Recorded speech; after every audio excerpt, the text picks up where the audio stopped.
No tuve problemas de conexión. Todo salió a la primera. Muy bien. Entonces ya está iniciada la grabación y voy a compartir.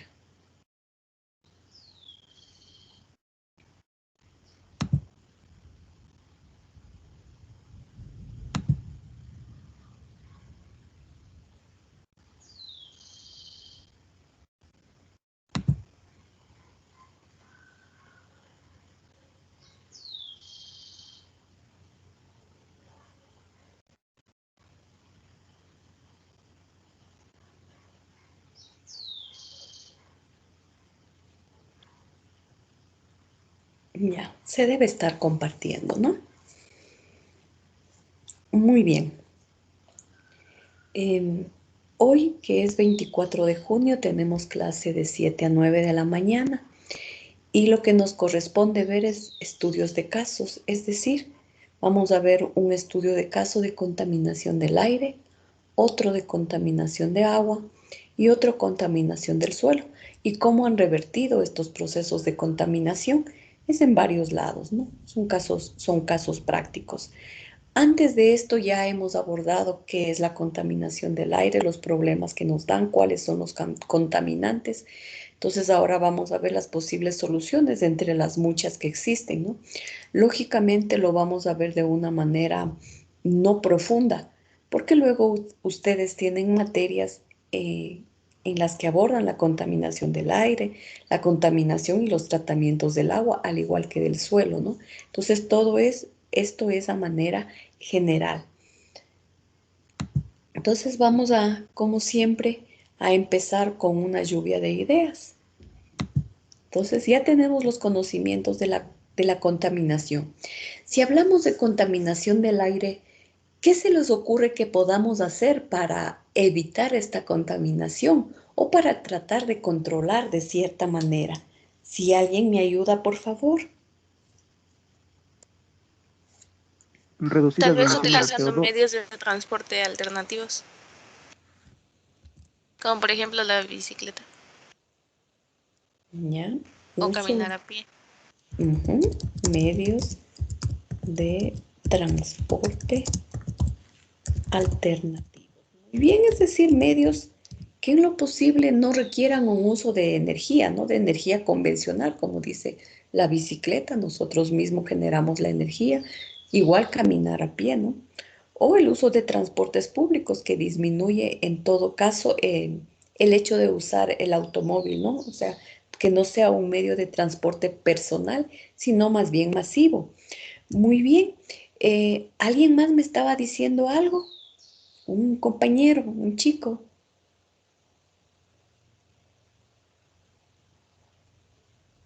No se arrepienta.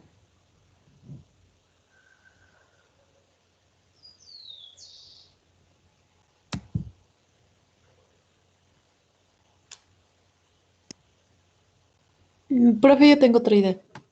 Sí, dígame. Utilizando agroquímicos orgánicos, porque esos también contaminan el aire. ¿Ya? No, es Por- al agua. a ver qué me decía. Eso no, al final. En cuanto al suelo, Que claro, más contaminan al agua, por eso ya me el confundí. agua se contamina todo porque hay ocasiones, como les decía, no se puede separar la contaminación de un recurso a otro. Por ejemplo, el uso de agroquímicos directamente le contaminará al suelo. Eso es así. Pero al contaminarle al suelo con las lluvias, estos se pueden infiltrar y en las escorrentías dirigirse a partes más alejadas. Se va arrastrando en el agua y puede llegar a cuerpos de agua que pueden ser superficiales o puede penetrar en el suelo y se van a contaminar las aguas superficiales. Muchos de estos fertilizantes, fungicidas, pesticidas que son contaminantes, cuando el clima es cálido se pueden volatilizar, por lo tanto pasan al aire, ¿no? Entonces sí se pueden contaminar. Lógicamente dependerá en el caso de la contaminación del aire qué tan volátil es el producto. Pero recuerden que estamos hablando aquí de contaminación del aire, del agua y del suelo. Entonces sí será el uso de productos orgánicos en agricultura, pongamos en general.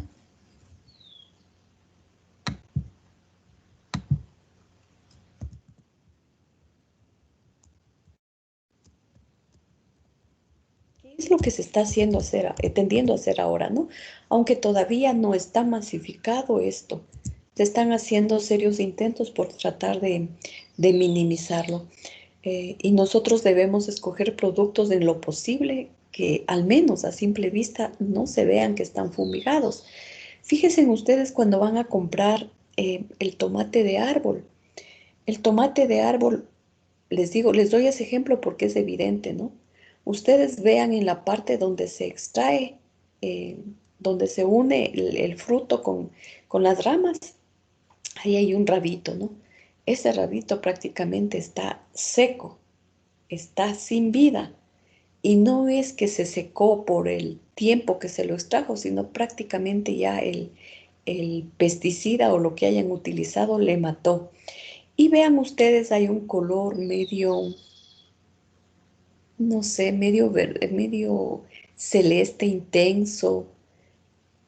Ese es el fungicida que está. Entonces, cuando ustedes observen productos que están claramente fumigados, prefieran no utilizarlos. Es muy difícil en realidad que el tomate de árbol no esté tan fumigado. Sobre todo los que están en invernaderos les fumigan muchísimo, ¿no? Cuando compren productos, fíjense entonces en esto. También procuren comprar productos que sean un tantito más pequeños y que no sean perfectos, es decir, no tengan un brillo, no tengan una sola mancha, porque esos recibieron muchos pesticidas, ¿no? Prefieran aquellos que aparentemente están manchaditos, que por ahí está un picadito, cosas así, eso nos asegura que el producto es de mejor calidad. Muy bien, entonces el uso de productos orgánicos en la agricultura. ¿Algo más? También podría ser el caso de reciclar, ya que pues así utilizaríamos mejor los recursos o los productos, entonces bajaríamos el nivel de fabricación o de procesamiento en cantidades y por ende bajaríamos la cantidad de los gases que expulsan estas fábricas. Podríamos poner las 3R, porque no es solo reciclar, ¿no? Sino también es reducir. Y para reducir lo que hacemos es rechazar. Y eso sí que es facilito para todos. Nos vamos a una farmacia, compramos un remedio que ya viene en cajita y nos dan una funda pequeñita, ¿no? Dependiendo del tamaño del producto que estemos comprando. Ahí digamos, no, gracias, porque no lo necesitamos. Ya el medicamento viene en su cartoncito, en su empaque de plástico, en lo que sea. Entonces comencemos a rechazar. No, o sea, y se hace luego una costumbre, no, gracias, se van a comprar en algún lado, le quieren dar funda sobre funda, máximo una funda, ¿no? Entonces, rechacen. Eso es bueno, estamos haciendo esa acción y estamos rechazando generar más residuos y son residuos que no nos sirven de nada. Se llega a la casa y lo primero que se hace es sacar de la funda y botarla o dejarla para, en el mejor de los casos, utilizarla de alguna otra manera. Entonces, rechacemos, esa es la primera R. Reutilicemos, esa es la segunda, ¿no? Si yo tengo una funda, si ya la tengo, volveré a utilizar para otra cosa. Si me voy a la tienda a comprar pan, llevo mi propia funda que esté limpia, lógicamente, para que no haya contaminación cruzada, ¿no? Llevo una funda, llevo un recipiente, llevo una funda de tela, etcétera, lo que sea, ¿no? Pero vuelvo a utilizar. Si tengo una botella, recargo el agua en la misma botella, etcétera. Hay muchas cosas que se pueden hacer, ¿no? Y la última es el reciclaje, por hablar de tres, ¿no? Porque ahora todo lo que tiene reusar, reimprimir, lo que sea, ya se considera, recolectar inclusive se considera dentro de las ERE, ¿no? Pero las básicas sabemos que son tres. La última es el reciclaje, porque ahí sí intervienen ya procesos físico-químicos, mecánicos, biológicos, y ya son un poquito más requieren más recursos, ¿no? Y no lo podemos necesariamente hacer nosotros. Recuerden que para reciclar, como interviene un proceso físico, químico, mecánico, biológico, es necesario ya tener más recursos. Y les había dicho también que no confundamos una campaña de reciclaje con una campaña de recolección selectiva, que es lo que en verdad hacemos, ¿no? Separar los distintos residuos y entregarlos en un lugar. Entonces eso es recolección selectiva con fines de reciclaje, pero no son campañas de reciclaje, ¿no? Entonces eso tenemos que tener claro. Muy bien. De lo que vi, intervino Vicky. ¿Quién más intervino? Cecia Sierra. Cecia, muy bien. Como les digo, siempre tengo la pantalla que estoy compartiendo en grande y lógicamente como no les puedo ver, no puedo anotar su nombre, ¿no? Pero voy a tratar de hacerlo al menos lo máximo que pueda. Muchas gracias. Entonces, hay muchas cosas, ¿no? Ya yo estoy segura de que si quisiéramos intervenir se nos diría una cantidad de tiempo increíble en exponer todo lo que nosotros sabíamos antes y hemos afirmado ya un poco más, ¿no? Entonces, muy bien. En lo que se refiere a la contaminación del aire, lo que se pretende con una gestión correcta, la palabra gestión abarca muchísimo, ¿no? Abarca cómo manejar los residuos, cómo tratarlos, cómo llegar a la disposición final, es decir, la palabra gestión es un término bastante amplio. Entonces, para gestionar correctamente el aire, lo que se tiene que hacer es reducir hasta los niveles aceptables o que nos diga la norma aquellos agentes que nos están causando el daño. Es decir, lo primero es evitar la contaminación, reducir aquellos gases, partículas en suspensión, elementos físicos, agentes biológicos, microorganismos, virus, mohos, bacterias, cuya presencia en la atmósfera nos puede ocasionar daños al ambiente y daños a la salud de las personas y de los animales, en general de los seres vivos, ¿no? Ya hemos visto que hay una contaminación del aire interior que mata muchísimas personas a lo largo del año, sobre todo en los países de desarrollo, por los problemas de quema de leña, ¿no? Las cocinas de leña. Si no tienen una buena ventilación, hay contaminación del aire interior. Lo mismo hay que estar chequeando aquellos que tenemos calefones y cocinas, que la combustión sea perfecta para que los gases no se queden en el interior de las habitaciones y nos hagan tanto daño, ¿no? Y también la contaminación del aire exterior desde nuestros propios hogares y más aún desde las fábricas. Entonces, lo primero es eliminación, es reducir al máximo la contaminación teniendo o tomando conciencia de las actividades que estamos haciendo. A las industrias, lógicamente, la ley les obliga a hacer esto, ¿no? Y debe haber un control de todo esto para que brinde buenos resultados. Las fuentes de contaminación atmosférica, es decir, del aire, son de dos tipos. Unas pueden ser fijas y otras son móviles. Se entiende claramente estos conceptos. Las fuentes fijas son fuentes zonales o locales. Por ejemplo, en las fábricas, ¿no? Son fuentes de contaminación fijas. La producción agrícola, cuando se hace estas labores agrícolas incorrectas en el campo, es una fuente de contaminación fija. Las minas, las canteras, las zonas industriales, ¿no? Los parques industriales, los perímetros industriales, etcétera. Estas fuentes son fijas y generalmente son localizadas y zonales. Entonces, las fábricas de productos químicos, productos minerales, sean metálicos o no metálicos, las centrales de generación eléctrica.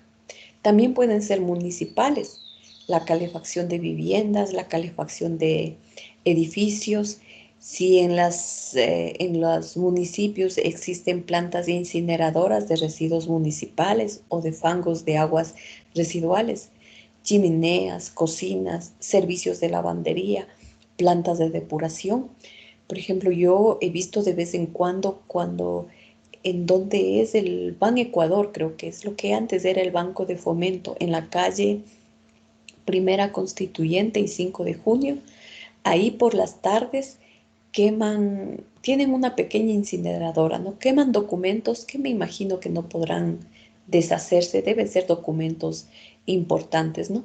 Y hay un olor, se ve claramente cómo van emanando gases, ¿no? Y hay un olor desagradable. Eso yo lo vi la última vez, hace un poquito antes de la pandemia, que uno podía salir con más libertad, digamos así, ¿no? Entonces, miren, por ejemplo, esas prácticas ya no se las debe hacer o deben tener una buena chimenea para, en lo posible, detener la emanación de esos gases. Sin embargo, era una oficina pública la que lo hacía, ¿no? Entonces, hay que cuidar muchísimo en esto. Nosotros en la facultad también, ¿no? Cuando nosotros utilizamos gases peligrosos o sustancias peligrosas en general que despiden gases, trabajamos bajo la Sorbona o campana de extracción. Eso impide que se quede la contaminación al interior del laboratorio, pero estamos emanando a la atmósfera, ¿no? Porque tienen una serie de chimeneas y se va hacia arriba o se va hacia los lados. Es preferible que se vaya arriba, ¿no? Porque si se va hacia los lados, la contaminación llega a lugares más bajos y nos causa más daño. Es lo que ocurre con los mismos buses. Han visto que algunos tienen el tubo de escape hacia arriba, ¿no? Para que la contaminación vaya más arriba de donde estamos nosotros. Otros, en cambio, salen en la parte de abajo. Entonces, eso sí nos dan directo, ¿no? Entonces, en todo caso, las chimeneas tienen que ir hacia la parte de arriba y tienen que tener, lógicamente, filtros. Entonces, hablando ya de la contaminación atmosférica, existen fuentes fijas y fuentes móviles. Las fijas son las que están localizadas, ¿no? En las industrias, en el campo, en las canteras, en nuestros mismos hogares, ¿no? Y dependiendo eh, de dónde se encuentran, pueden ser zonales, localizadas y zonales, o pueden ser fuentes municipales. Y también las móviles. Se nota claramente quiénes son. Por ejemplo, los vehículos con motor de combustión interna. Entonces, esos se van desplazando de un lado a otro y esas son fuentes de contaminación móviles. Vamos a ver un caso de cómo se controló o cómo se hizo el monitoreo de calidad del aire, porque lo primero que tenemos que hacer es ver cómo está el aire de nuestra ciudad, de nuestro ambiente, del sector en donde vivimos, para saber qué podemos hacer. Si no monitoreamos la calidad del aire, no podemos saber qué tipo de contaminantes estén y de dónde proviene esa contaminación, ¿no? Entonces, el conocimiento es muy importante. Y vamos a ver un caso de contaminación del aire que hicieron universitarios en El Salvador, ¿no? Me parece que es en San Salvador que lo hicieron. Entonces, vamos a analizar este caso práctico.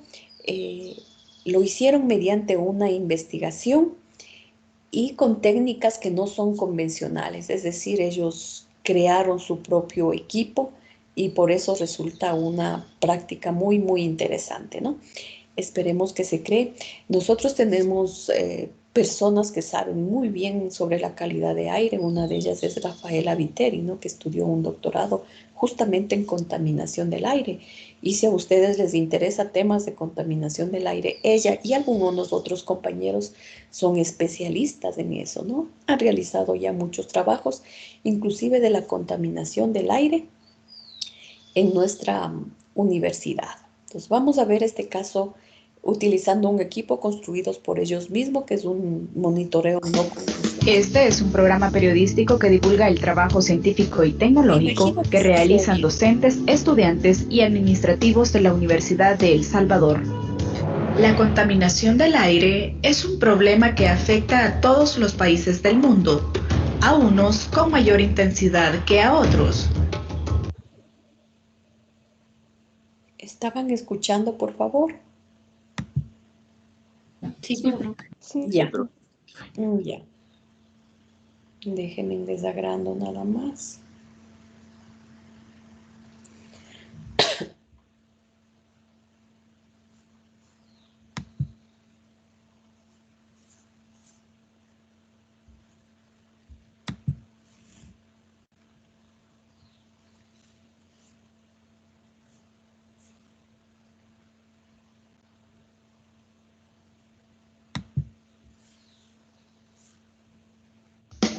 Este es un programa periodístico que divulga el trabajo científico y tecnológico que realizan docentes, estudiantes y administrativos de la Universidad de El Salvador.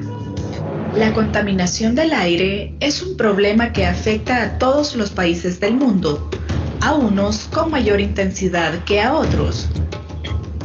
En El Salvador, la contaminación atmosférica es la responsable de muchas enfermedades respiratorias. Los factores que contribuyen a la contaminación del aire son diversos. Algunos están ahí de forma natural, otros son producto de la actividad del hombre. Investigadores de la UES se han interesado en conocer a profundidad este tema. Ellos estudian las condiciones del aire en San Salvador. ¿Cuáles son las principales fuentes generadoras de contaminación del aire? Existen diferentes formas de medir la contaminación del aire. La UES lo hace a través de una técnica de monitoreo de bajo costo, eficiente y confiable. ¿Cuáles son los niveles de contaminación del aire en El Salvador? Los investigadores no solo pretenden conocer las condiciones del aire, sino también buscan orientar a la población a través de una serie de recomendaciones para disminuir los niveles de contaminación.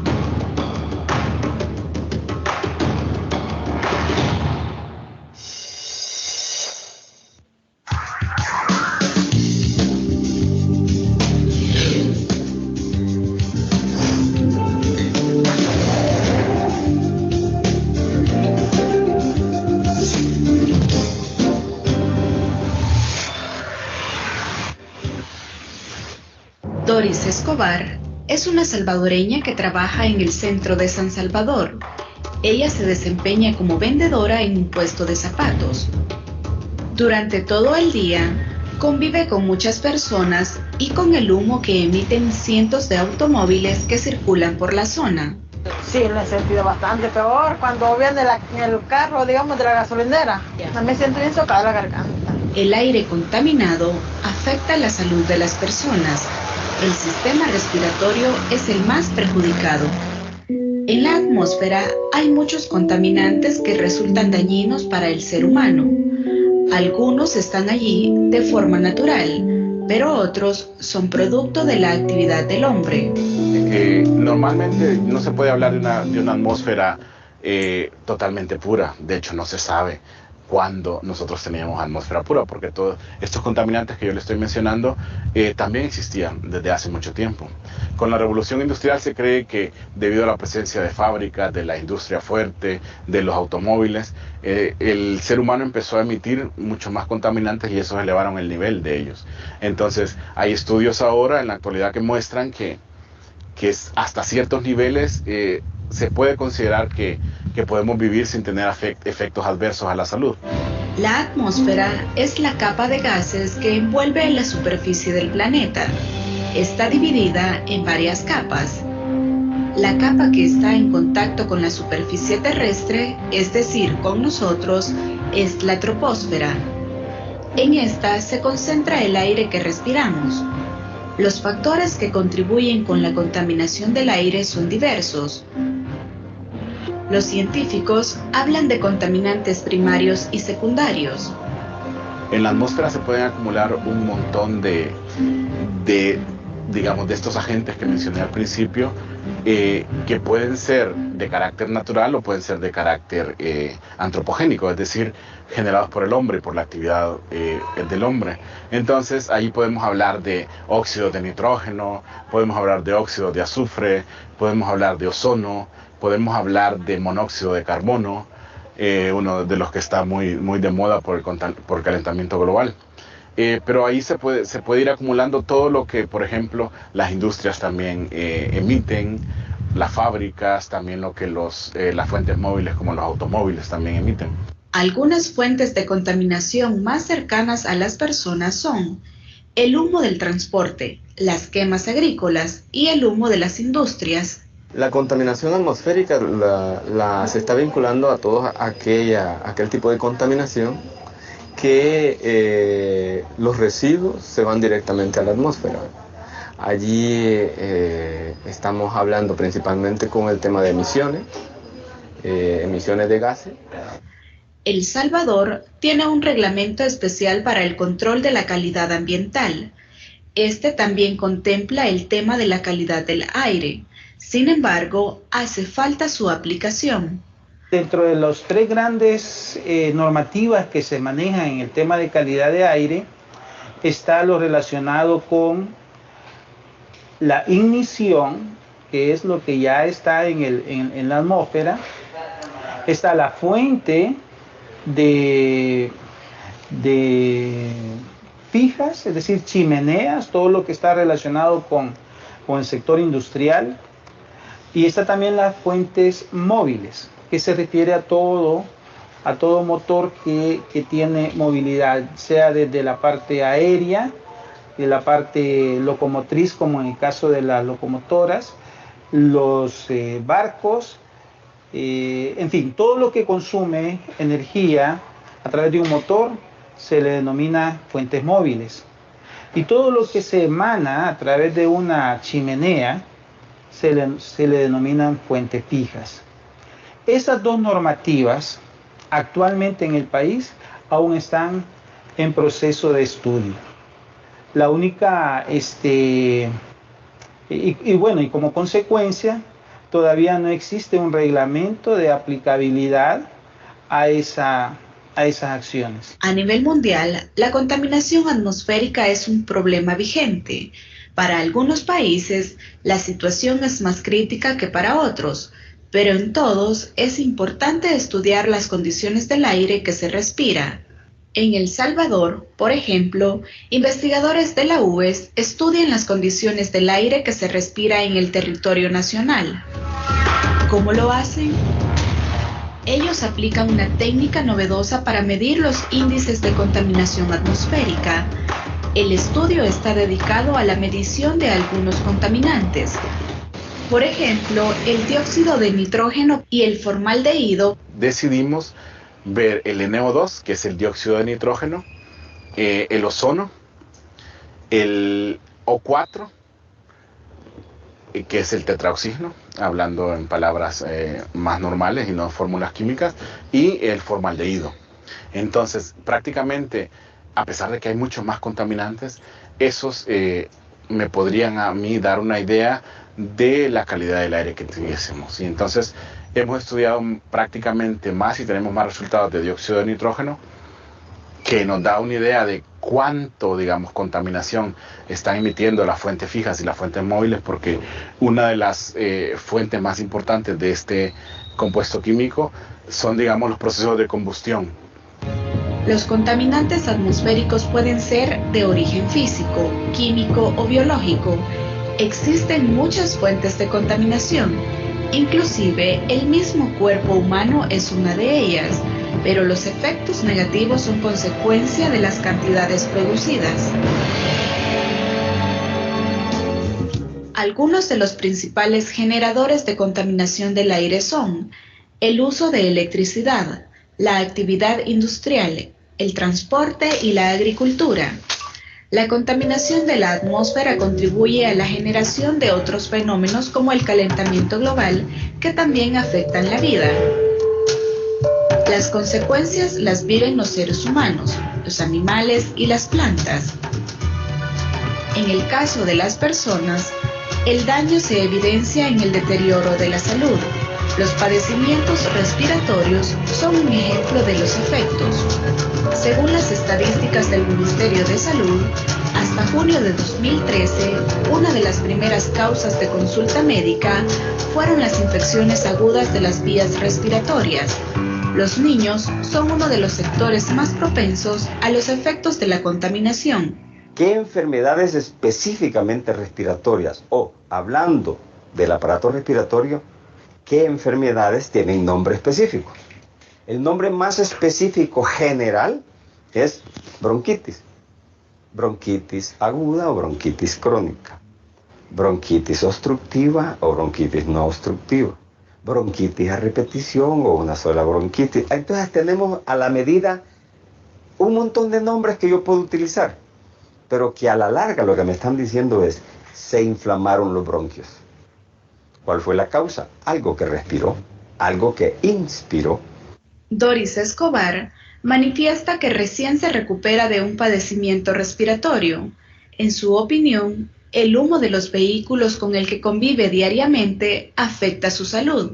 Lo que más afecta es la bulla, los carros, algo así. Y la humazón, porque imagínense de que, digamos, pasé, como le vuelvo a repetir, como unos 22, 15 días, algo así, con la gripe, y no se me quitaba. Que sí, porque digamos que hay unos que no saca humo, pero hay unos que sí, demasiado. Por ejemplo, los buses, cuando van a arrancar, echan un montón de humo. Existen diferentes técnicas para medir las condiciones del aire.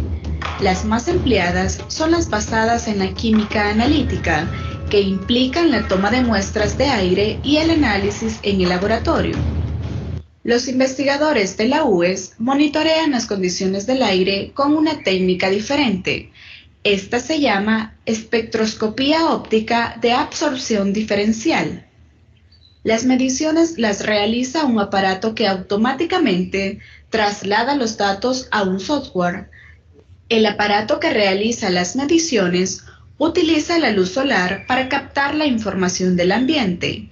Vamos al campo, por decirlo así.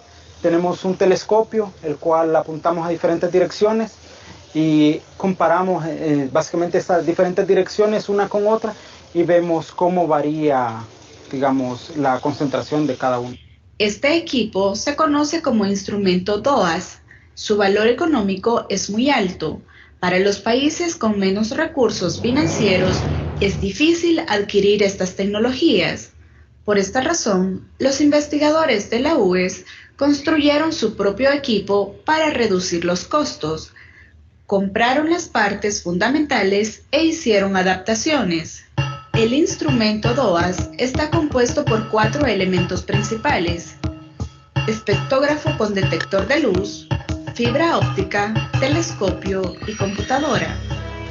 Nosotros lo que hacemos es medir en un recorrido integrado, es decir, sacamos, entre comillas, un mejor promedio de la contaminación atmosférica. ¿A qué me refiero con esto? Que con las medidas puntuales que normalmente se hacen y que son las más populares, estas pueden venir influenciadas porque en ese momento, en esa región, en el momento justo en el que se recolectó la muestra, podía estar ocurriendo un evento que aumentara los niveles o que los disminuyera.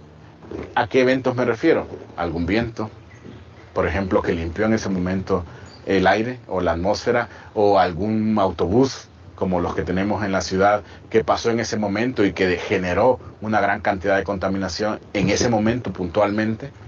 Los investigadores realizan jornadas de medición que contemplan días y semanas completas. Ellos eligen una zona de trabajo, instalan el equipo y capturan información durante todo el día. Entonces, generalmente nosotros lo que hacemos es realizar campañas de medidas que duran, las que hemos hecho hasta ahora en el proyecto son que duran varios días o semanas, y los estudiantes lo que hacen es estar midiendo desde que amanece hasta que anochece, todos durante todo el día, y estar midiendo a diferentes ángulos de elevación, porque eso también nos puede dar una idea de cómo se distribuye la contaminación atmosférica digamos, en la dirección vertical. Eso nos interesa porque así podemos saber qué nos estamos respirando, porque lo que está muy arriba muchas veces no necesariamente nos puede afectar. Las ventajas de la espectroscopía óptica de absorción diferencial son muchas. Esta permite obtener los resultados en tiempo real. Además, con esta técnica se pueden medir diferentes contaminantes al mismo tiempo en una sola muestra. Otra de las aplicaciones es para medir gases volcánicos. Es una técnica de monitoreo que resulta más económica comparada con otros métodos tradicionales. Construir el instrumento DOAS reduce los costos. Esta investigación de la UES también es un espacio de preparación para nuevos profesionales que se capacitan en la aplicación de la técnica de espectroscopía óptica. Y eso es uno de los grandes logros que nosotros hemos tenido dentro de este proyecto, es el hecho de que hasta este momento se han involucrado alrededor de 6 personas dentro del proyecto como estudiantes y han aprendido a construir el propio equipo. Esto va a servir mucho cuando estas personas salgan de la universidad y empiecen a trabajar en otras instituciones y puedan aportar ese conocimiento para poder generar su propio equipo o para poder formar sus propias empresas que puedan dar servicio de medición de contaminantes en el país. Ha sido muy beneficioso, he aprendido a diseñar un poco el equipo, automatizarlo, el análisis matemático que se hace, el análisis físico de los datos, todo eso, ha venido a contribuir a mi formación. Nuestra atmósfera está tan contaminada y nos afecta en cuestiones de salud y bueno, hay que investigarlo y tener un monitoreo. Aportar con respecto a los conocimientos de contaminación, de cómo está nuestra atmósfera acá en El Salvador. El grupo investigador con este estudio se centra en conocer la situación del aire en el departamento de San Salvador. Los resultados obtenidos por los investigadores de la UES reflejan que existen algunas horas en que los niveles de contaminación en la atmósfera son más altos. La carga vehicular tiene mucha incidencia. Y hemos observado que, en general, obtenemos más altos niveles de contaminación a las horas pico de máximo tráfico vehicular. Es decir, estamos viendo mayores niveles de contaminación por dióxido de nitrógeno entre 8 y 10 de la mañana. También los vemos ahí por las 2 de la tarde. Y estos niveles se repiten casi en todos los días de horario de trabajo normal, entre lunes y sábado. Pero, ¿cuáles son las condiciones del aire durante los días de menor actividad laboral, como los domingos? ¿Disminuyen los niveles de contaminación? Los domingos vemos alguna variación, pero una de las cosas que también nos ha alarmado es que los días que tenemos menos tráfico, también estamos observando algunos niveles altos de contaminación.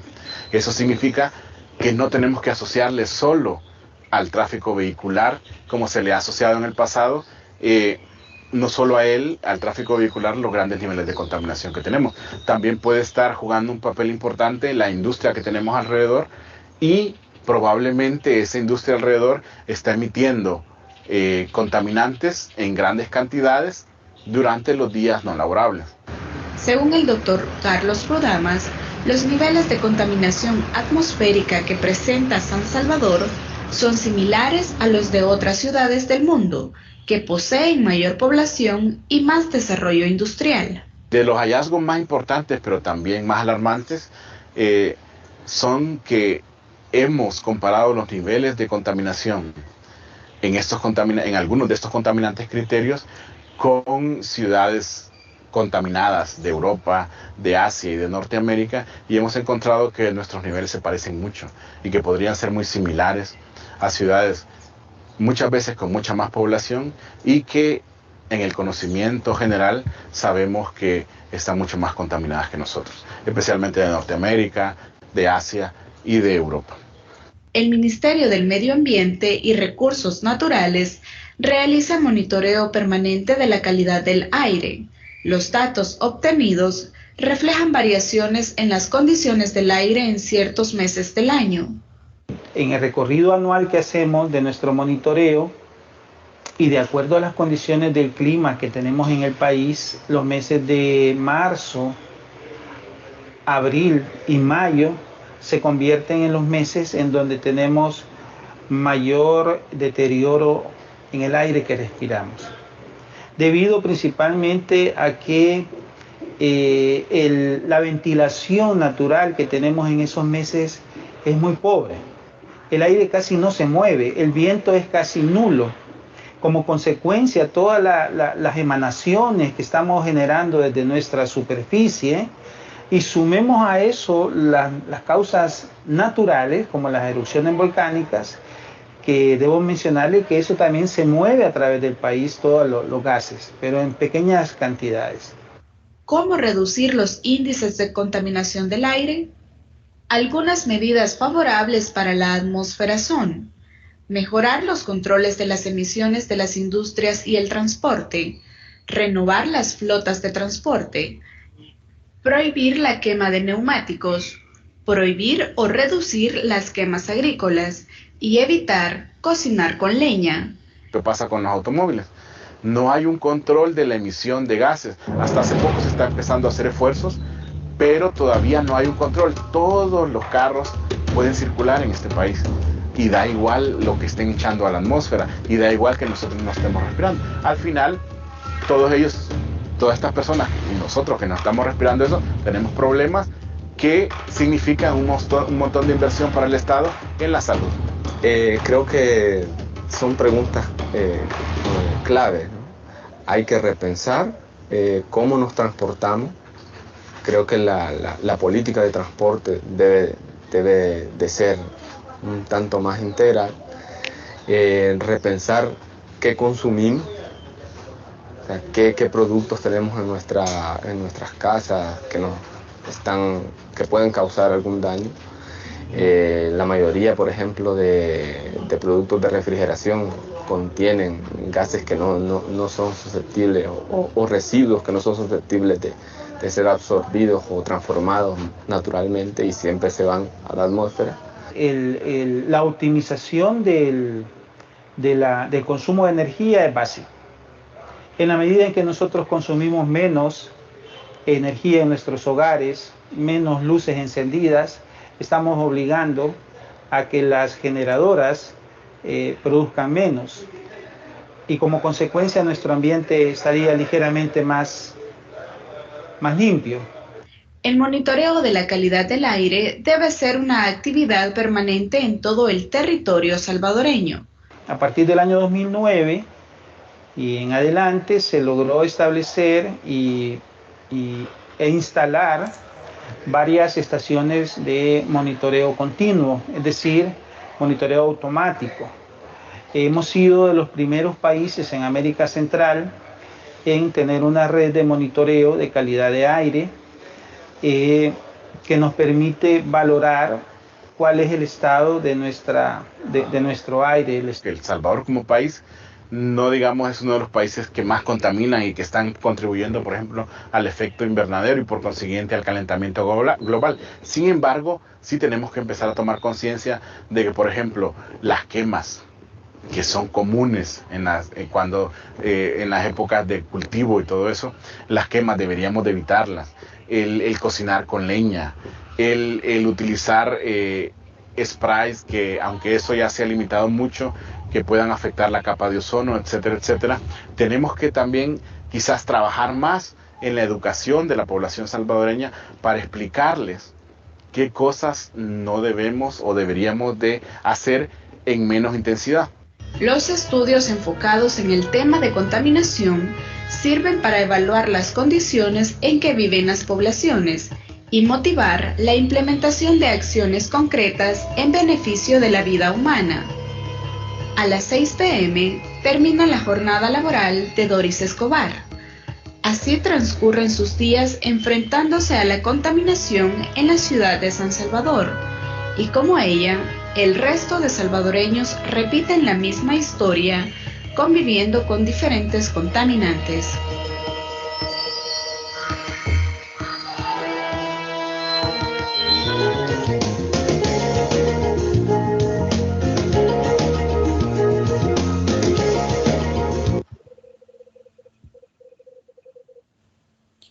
Ya, muy bien, chicos, hemos visto el caso de esta investigación que es muy similar a la realidad de los países, ¿no? Sobre todo de nosotros. Vemos que podemos nosotros mismos evitar en lo posible muchas de estas cosas. Vemos que los estudiantes universitarios pueden hacer mucho. Hicieron un equipo que es no convencional. ¿Por qué no pensar que nosotros o ustedes específicamente puedan hacerlo, ¿no? Y participar en concursos, contribuir, investigar a quien le guste este tema, ¿no? De contaminación del aire, preocuparse un poquito más por el aire que respiramos, etcétera, ¿no? Nosotros en nuestra ciudad, cuando estamos en el centro, sí se siente un poco la contaminación, ¿no? Y se está haciendo ya un trabajo junto con el municipio, la institución y el municipio por medio de Rafaela, como les decía, que es una de las personas especialistas en esto de la contaminación del aire. Cuando nosotros vamos al campo, respiramos en realidad aire puro, ¿no? Si está el lugar lleno de árboles, fíjense en ustedes que en los árboles, cuando hay presencia de líquenes, significa que el aire es puro, ¿no? Porque los líquenes no crecen en sitios donde hay mucha contaminación. Entonces, la presencia de líquenes en los árboles significa que la calidad del aire es excelente, ¿no? Hemos visto cómo han hecho una investigación de este tipo, cómo han fabricado un equipo más o menos convencional que les ha ayudado, ¿no? Entonces, si alguien desea comentar algo más del video, que estaba bastante claro, ¿no?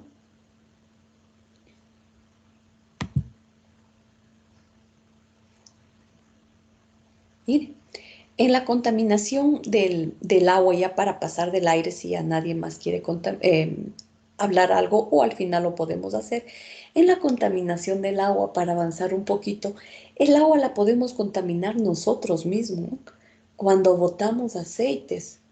Aunque sea un poquito de aceite que se va por los sifones, estamos contaminando miles de litros de agua. Pareciera que la contaminación no es muy grande, pero sí la es, ¿no? Entonces, cuando utilicemos el aceite ya esté frito, no debemos volver a utilizarlo, lógicamente, porque se generan, con la temperatura se descompone el aceite y generan productos tóxicos, ¿no? Por eso es que en aquellos lugares donde venden papas fritas o cosas fritas, es recomendable no consumir esos productos, no tanto por la grasa que está presente, sino por el tipo de grasa.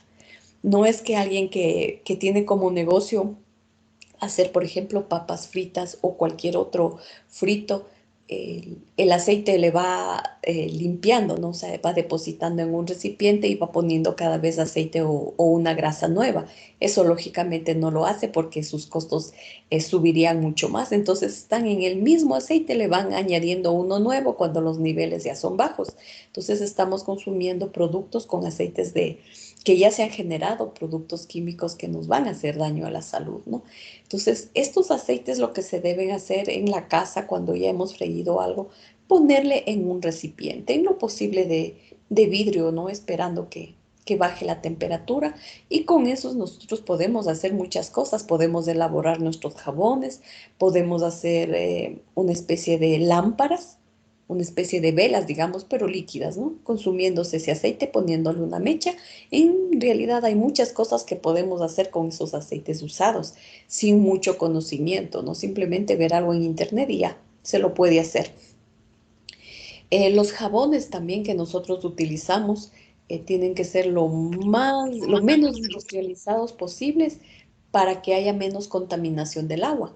Hablando de nuestras casas, hablando ya de las industrias, ya nos imaginaremos la cantidad de desechos de tipo industrial con contaminantes químicos. Entre ellos pueden inclusive estar colorantes, metales pesados, sales, etcétera, que van a contaminar nuestras aguas, ¿no? Y en la agricultura, el uso de plaguicidas, fertilizantes inorgánicos, contamina no solo los productos, no solo los suelos, sino también las aguas de regadío. Entonces, es un problema bastante grande. Si alguien quiere añadir algo a esto más en cuanto a la contaminación del agua,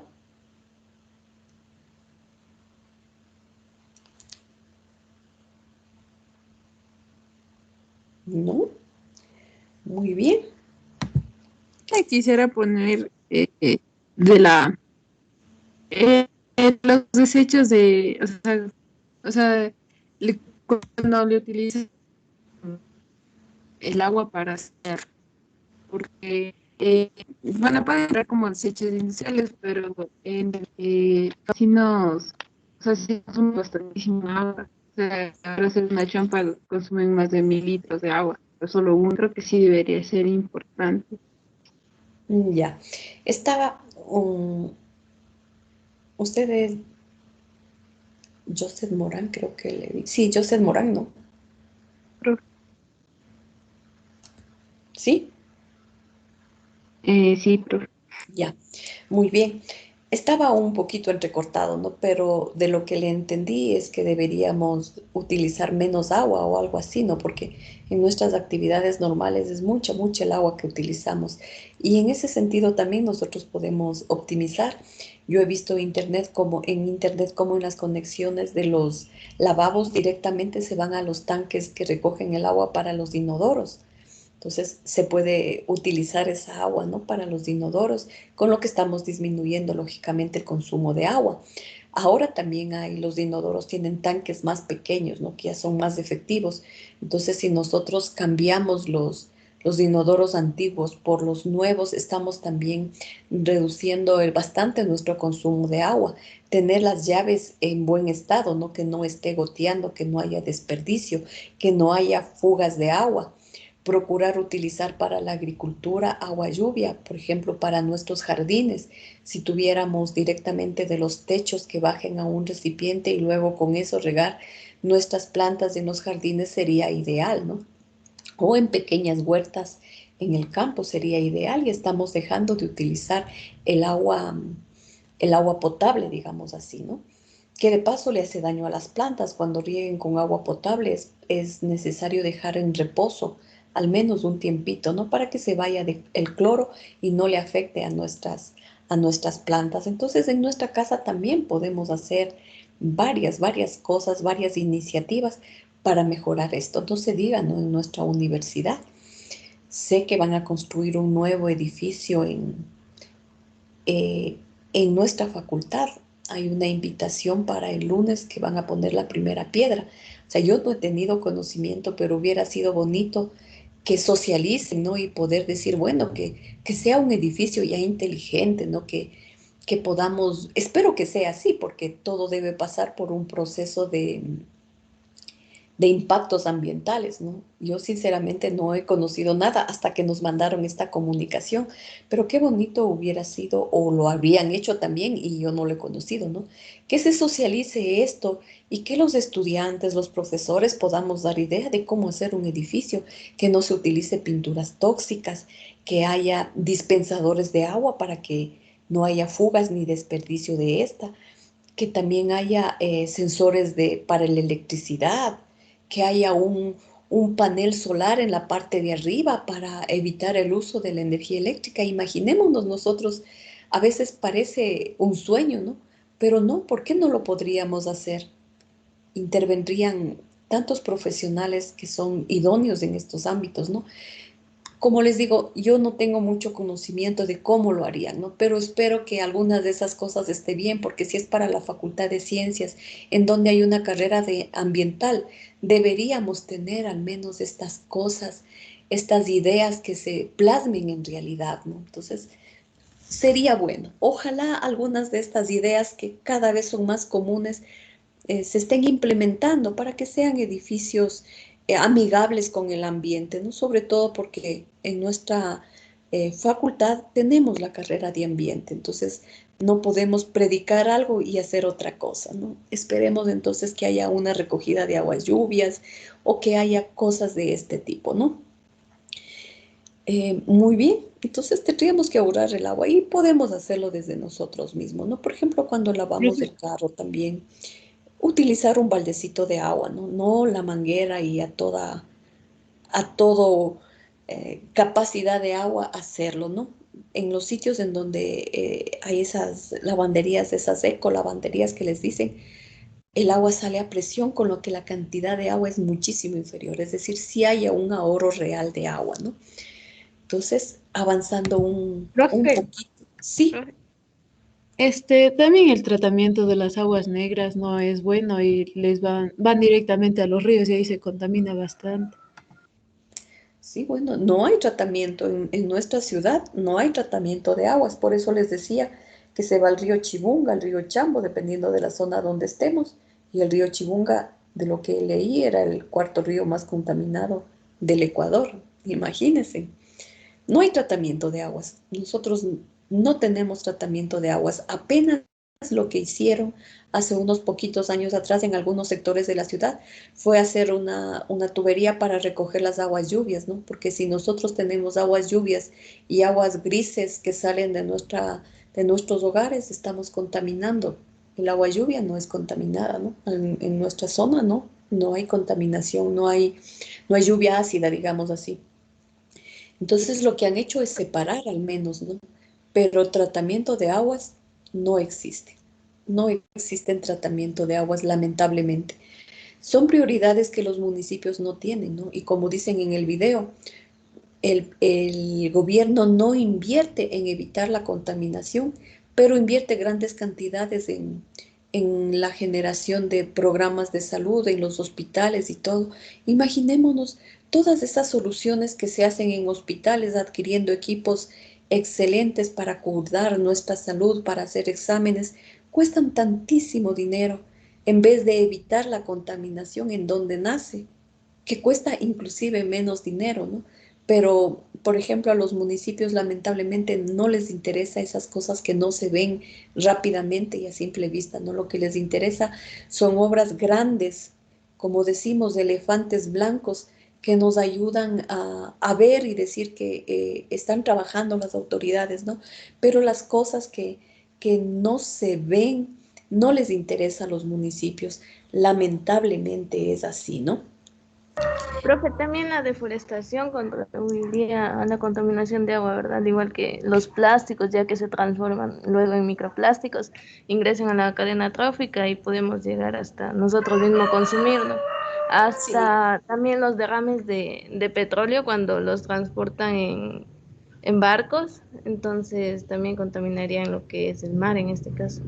sí, ya vemos que hay muchas fuentes de contaminación antrópica o antropogénica, que nosotros mismos lo hacemos, ¿no? Y muchas veces lo hacemos por desconocimiento, en el caso de, por ejemplo, que la gente en los hogares no reutilice el agua lluvia o no utilice el agua lluvia para regar, ¿no? Al menos una tinita en donde están las tuberías, ¿no? O los tubos esos por donde, o las bajantes de agua, poner un recipiente, qué bien que nos haría para nuestras plantas, ¿no? Cosas así, no utilizar mucha agua, cuidar que nuestras llaves siempre estén bien cerradas, que no haya fugas en los inodoros, que no haya fugas en los tanques, etcétera. Cuánto bien haríamos con esas pequeñas acciones y no botemos, por ejemplo, medicinas, no botemos aceites, grasas directamente por los sifones, ¿no? Que esto contamina muchísimos litros de agua. Entonces, hay acciones que podemos hacerlas nosotros mismos con un poquito de conocimiento para ir creando conciencia social, ¿no? Entonces, la contaminación de agua indica un estado cualitativo de impurezas o lo que llamamos suciedad, ¿no? En las regiones, en los países, y todo va a parar en los ríos, ¿no? Por eso los ríos son tan contaminados. Si nosotros tenemos de la poca agua que ya sabemos que tenemos, recordemos que el agua potable es una cucharita de un balde, ¿no? Es el agua que podemos nosotros tomar o utilizar para nuestras actividades diarias de alimentación. Si nosotros estamos contaminando la poca agua que tenemos, nosotros mismos estamos provocando eh, acciones que a la larga nos pasan factura. O sea, nosotros mismos estamos deteriorando nuestra salud, el ambiente, en nuestras prácticas agrícolas, etcétera. Es decir, es como un círculo vicioso todo esto que está ocurriendo, ¿no? ¿Saben ustedes cómo se depuran las aguas? ¿Cómo es el tratamiento de aguas residuales? ¿Tienen ustedes alguna idea? ¿Alguien de ustedes? ¿O que han visto, que han oído? ¿O no saben nada de cómo se tratan las aguas residuales? Sean de industria, sean de los hogares. ¿Alguna idea? Sí, profe, en Profe, cuanto, sobre los ríos, Ya, Cecia, que ya participó. ¿Alguien más, un compañero, nos decía algo? sí, profe, en cuanto al tratamiento de aguas residuales en la casa, había observado que existen, en este caso serían tres pozos en los cuales se va pasando el agua residual de la casa. En el primer pozo quedaban los sólidos, en el siguiente pozo quedaban ya lo sobrante de lo anterior para en el tercero se hacía como un tratamiento y poder liberar esa agua ya no tan contaminada como proviene.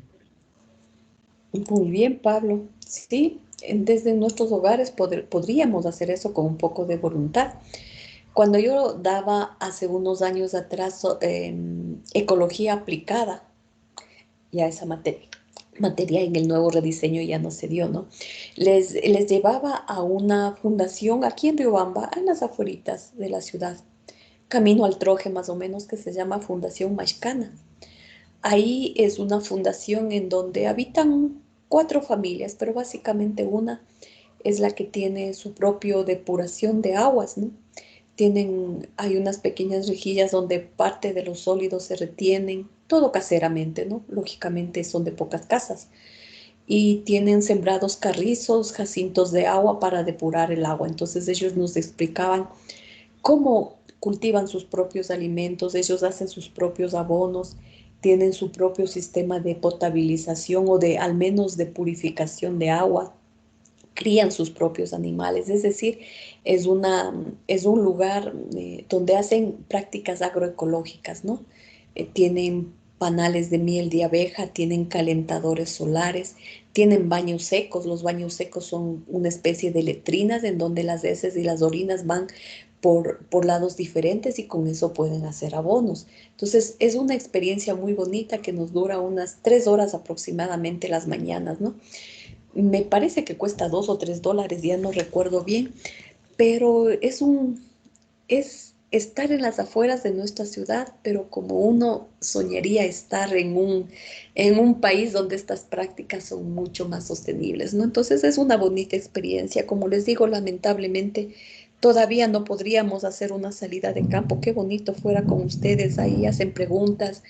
Inclusive la educación de sus hijos fue diferente, ¿no? Ingresaron al sistema escolarizado mucho más tarde que todos los niños, etcétera, ¿no? Entonces es una forma de vivir diferente. ¿Alguien conoce la Fundación Maxcana?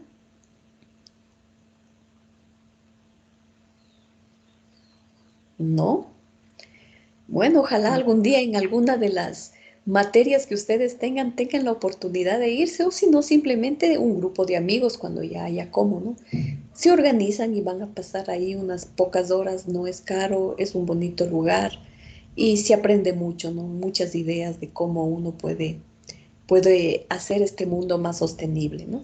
Muy bien, entonces, más o menos así son los tratamientos de aguas, ¿no? Vamos a ver asimismo un caso práctico de tratamiento de aguas. Me parece que este caso es de Colombia, de un tratamiento de aguas en una población colombiana. Lógicamente, dependiendo del tamaño de la ciudad y del tipo de tratamientos que se utilice, puede resultar más o menos costoso. Sí, es de Colombia. TV Agro es un sitio muy bonito donde es de Colombia, ¿no?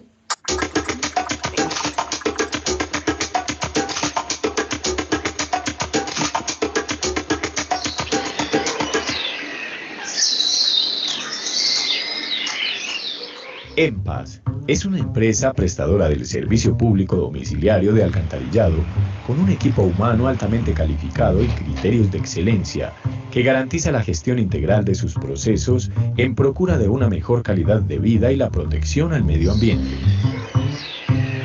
Bueno, EMPAS es la empresa de alcantarillado pública de Santander, una de las empresas más importantes del país, una de las empresas que cuenta con un talento humano supremamente importante, con una trayectoria de casi de 50 años, porque EMPAS nació de la mano con la autoridad ambiental, que es en este momento la Corporación de la Defensa de la Meseta de Bucaramanga. Estamos en la planta de tratamiento de aguas residuales Río Frío, en el municipio de Girón. Esta es el área de tratamiento preliminar. Al costado izquierdo podemos observar el canal de aproximación donde llega el agua cruda. Este canal es un canal que tiene la capacidad para aliviar las aguas cuando exceden la capacidad de la planta. Al fondo también tenemos las rejillas gruesa, fina y media, y más atrás tenemos el desarenador. Estas unidades hacen parte de este tratamiento preliminar. Ellas retiran los residuos sólidos y las arenas que están presentes en el agua. Para ello tenemos rejillas finas autolimpiantes que son equipos que ya llevan cierto tiempo de funcionamiento. Hoy estamos haciendo el mantenimiento de la rejilla de 6 milímetros, se le están cambiando elementos de polietileno, láminas laterales y dientes. A la rejilla de 3 milímetros está funcionando correctamente, hay un proceso de mantenimiento anual. El agua fluye a través de las rejillas, se retienen residuos sólidos finos provenientes de los hogares que están asentados en el área de influencia que recapta el agua para la planta. Retenemos residuos sólidos orgánicos e inorgánicos, los cuales son empacados y enviados al relleno sanitario del Carrasco. Posteriormente el agua entra al desarenador, donde retiramos arenas, se sedimentan y normalmente cada 8 días hacemos limpieza de los canales con el equipo de succión presión de EMPAS S.A. LABAT. Este material es extraído y depositado en un área que tenemos en la parte posterior de la planta Río Frío, o puede ser utilizado como medio filtrante para los lechos de secado.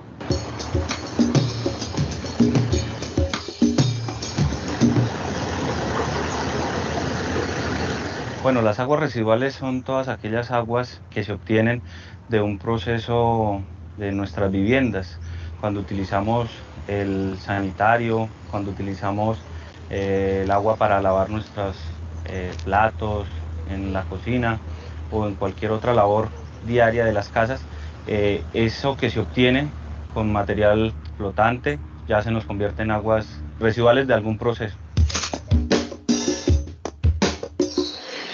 Después de salir del desarenador, se tiene el sistema de tratamiento primario, constituido por un pozo de distribución en concreto, denominado pozo de distribución número 2. Este distribuye el agua afluente mediante vertederos para los reactores WASP, tratamiento principal en la planta Río Frío. Actualmente, la planta posee 4 reactores WASP. El número 4 está dividido en 2 tanques. Por sistema operativo se trata como un tanque independiente. A este reactor va el agua residual doméstica que ya ha sido previamente tratada y desarenada para remover la carga orgánica contaminante que viene en el afluente a la planta mediante un proceso biológico por medio de bacterias denominadas lodos anaerobios. Se remueve el 70% de esta carga, la cual es transformada en gas metano y en lodos. Normalmente el gas metano pues es captado a través de unas campanas recolectoras de gas y transportado y medido para posteriormente ser quemado en los quemadores que tenemos atmosféricos de piso. El lodo que se genera dentro del reactor WASP, que es un subproducto, es evacuado a través de unas tuberías hacia los lechos de secado, donde se deshidrata, se filtra el agua y posteriormente se seca al aire libre para poder tener un material orgánico rico en nitrógeno y fósforo. Este material es procesado mediante compostaje para posteriormente ser utilizado como abono orgánico. El WASP en su tratamiento produce normalmente entre 1200 y 1500 metros cúbicos de biogás por reactor, tratando 150 litros por segundo. Esta agua que ingresa al reactor demora en su proceso de tratamiento entre 6 y 7 horas. Después de ello, pues tenemos una eficiencia normalmente entre el 60 y el 72 hasta el 75% de remoción de carga orgánica.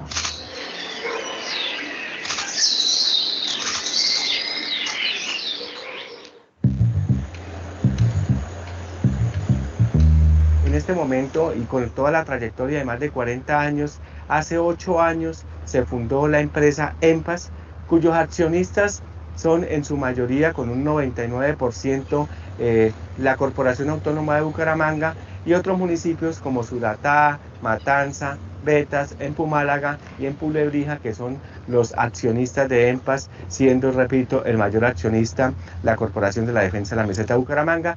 Y ahí empieza la nueva historia o la continuación de la historia de los 8 años que lleva de constituida la empresa EMPAS. EMPAS es una de las empresas más grandes del país, está entre la 5ª y 6ª empresa de servicios públicos más grandes del país, con una prestación del servicio muy eficiente, que es lo que nos interesa, y nuestros reguladores como la Superintendencia y la CRAC nos hacen el control. con permanencia constante y 24 horas en nuestro territorio y con prestación de servicios a diferentes municipios. Servicios como limpiezas de pozos sépticos, como mantenimiento de alcantarillado y también asesorías a municipios menores que no tienen la capacidad del talento humano ni la infraestructura para que su sistema de alcantarillado funcione. Posterior al tratamiento primario, estamos ubicados en el ingreso del efluente de los reactores UAS en la laguna número 2, como post-tratamiento de efluente de los reactores UAS. Esta es la laguna facultativa número 2. Desde el principio la planta de tratamiento tenía dos lagunas facultativas, la número 1 y la número 2.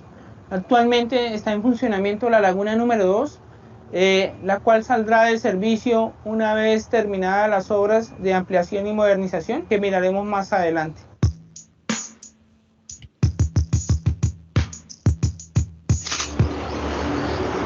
Todas estas aguas llegan al sistema de alcantarillado, posteriormente llegan a la planta de tratamiento, un primer sistema o sistema preliminar conformado por un aquaguard.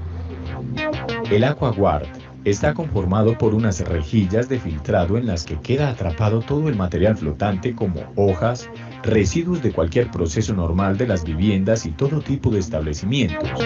El sistema funciona por medio de unos ganchos que van atrapando todo este material. Lo conducen por un tornillo sin fin, llegando a unas bolsas que posteriormente son llevadas al carrasco, que es donde se deposita este tipo de material. EMPAS es una entidad dinámica, moderna y sobre todo con proyección y como con toda organización con oportunidades de mejora continua. Esta es una organización que en el momento está prestando el servicio de alcantarillado específicamente en los municipios que es.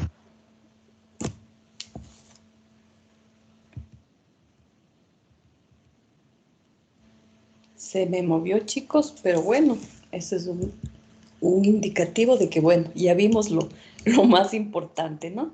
Entonces ustedes pueden ver que, o más bien, hablen ustedes, indíquenme qué les llamó la atención, sabían cómo son las plantas de tratamiento de agua, que tal vez alguna parte que no está clara en el video, alguna inquietud al respecto.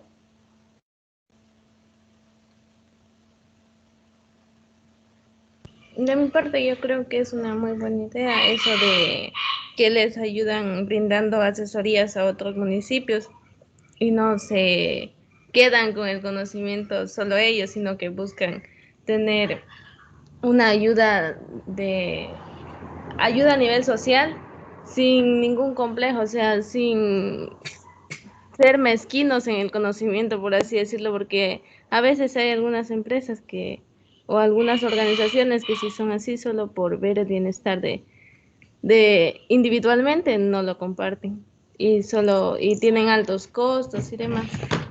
Muy bien, Vicky. ¿Conoce a alguien alguna de estas plantas? ¿Ha tenido la oportunidad de visitar alguno de estos lugares?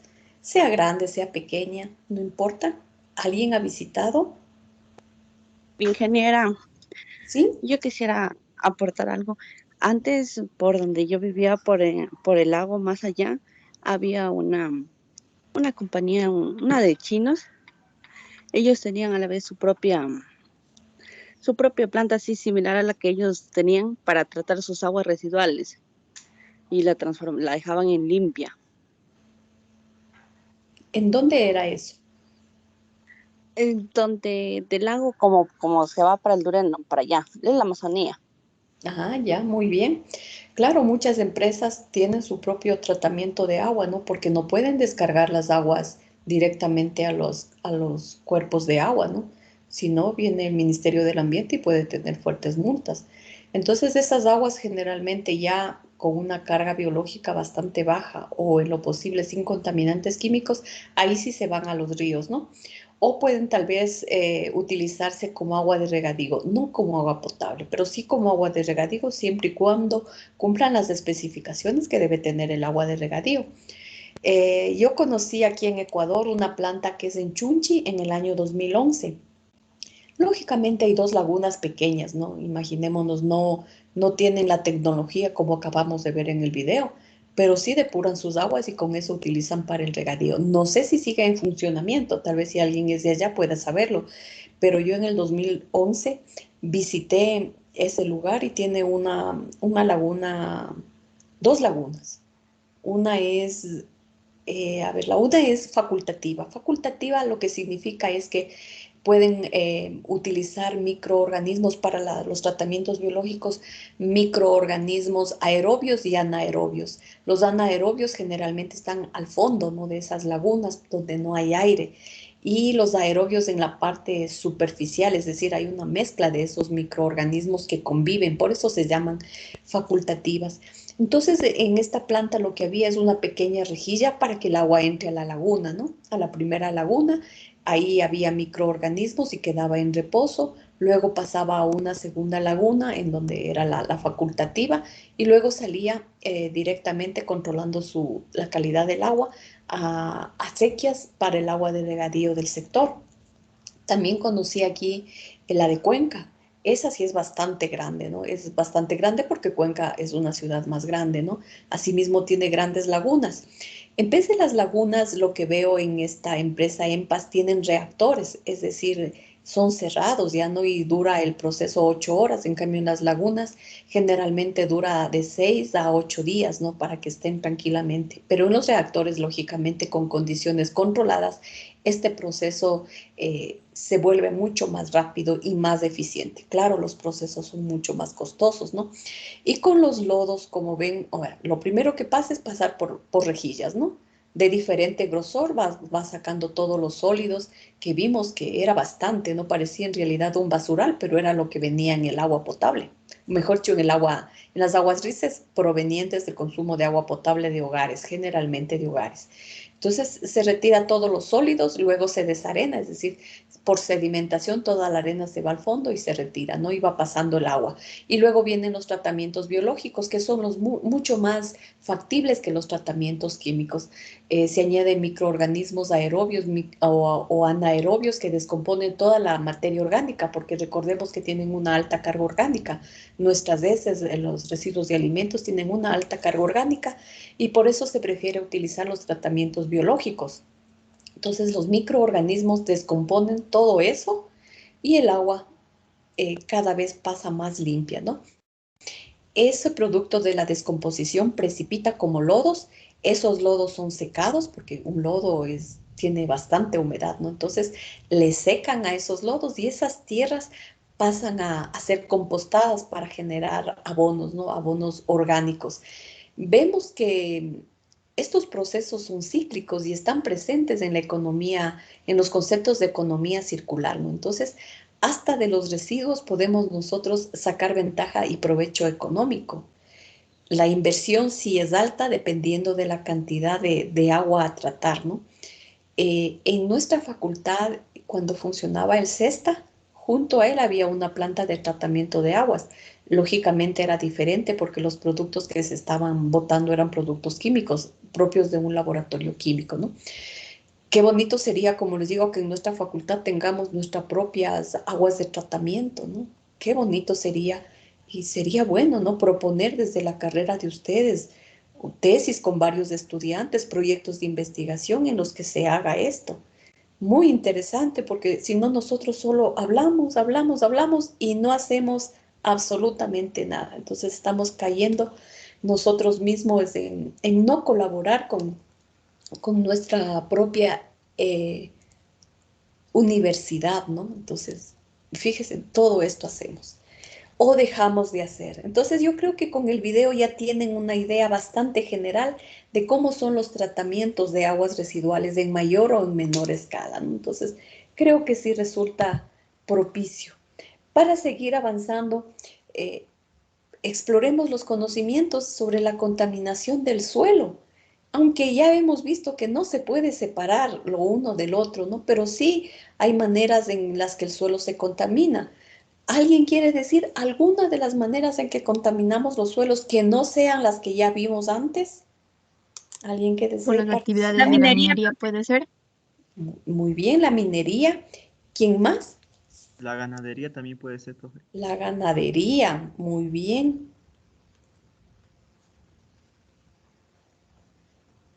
La ganadería, la minería. ¿Quién me dijo la ganadería? Iván Valdivieso. Ah, ya, Iván, ahí me perdí.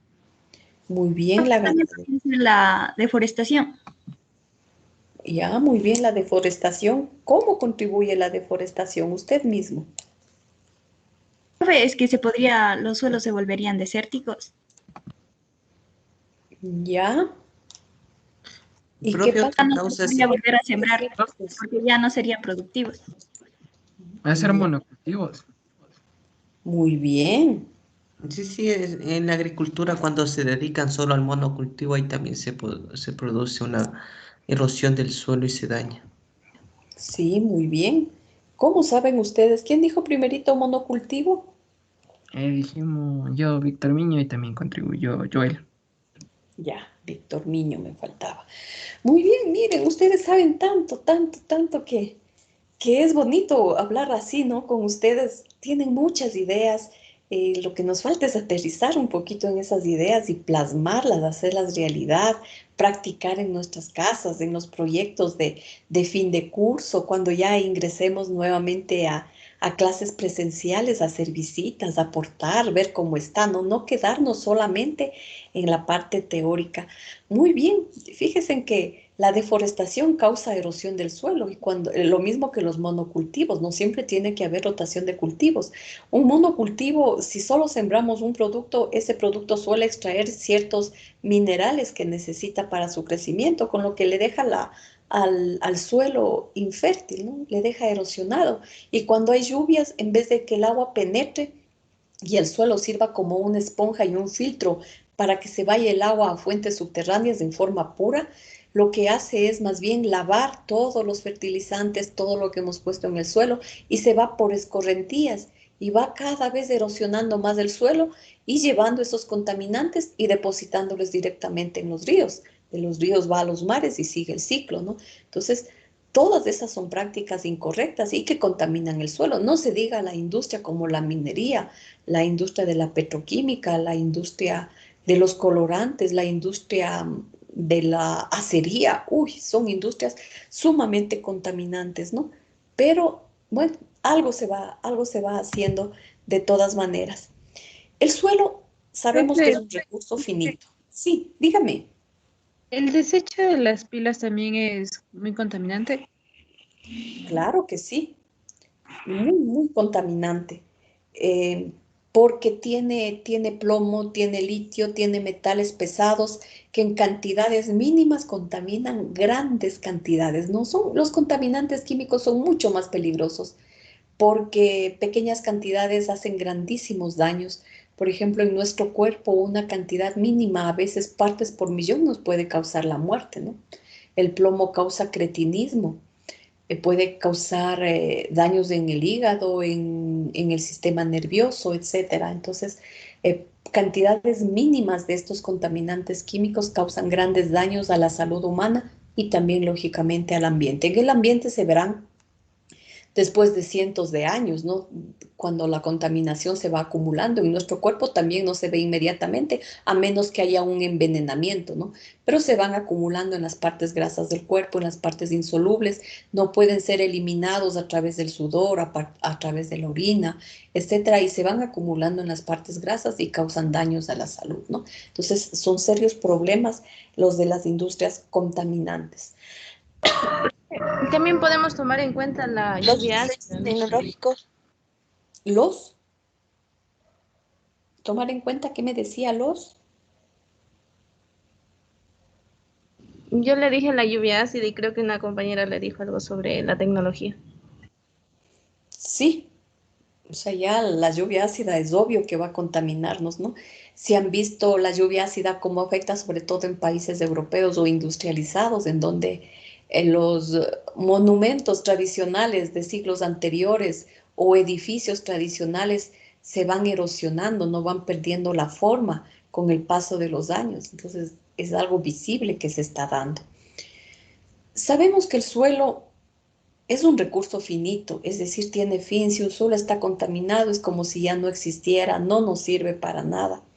Y esa degradación es prácticamente irrecuperable o recuperable durante muchos años, en donde nosotros no podríamos ver eso, ¿no? Es decir, es una degradación no recuperable en el transcurso de nuestra vida, es decir, en unos 70, 80, 90 años que se pueda vivir, no se puede ver un suelo recuperado cuando ya ha habido una degradación bastante grande al suelo, ¿no? Y aunque ahora vemos que hay tipos de cultivos que ya no utilizan el suelo, la hidroponía, la aeroponía, etcétera, eh, por los espacios reducidos que tenemos, el suelo es necesario porque en él vivimos, no en él estamos asentados. Si los suelos no son sanos, ¿qué esperamos de nuestra agricultura? Es un hecho que la calidad del suelo es un indicativo, mejor dicho, la calidad del producto depende de la calidad del suelo, ¿no? Entonces, como les digo, cuando estábamos en presencialidad hay buenas ideas, buenos proyectos en nuestra universidad. Atrasito de nuestra facultad había un pequeño laboratorio donde hacían hidroponía y aeroponía. Yo les solía llevar allá. Es un invernadero, ¿no? En donde tenemos lechugas, en ese tiempo eran lechugas, ¿no? Teníamos lechugas suspendidas en el aire y habían unos, digámosles, a manera de chispeadores, que era un sistema automático que durante segundos mandaba nutrientes. Entonces las raíces los captaban y seguían creciendo.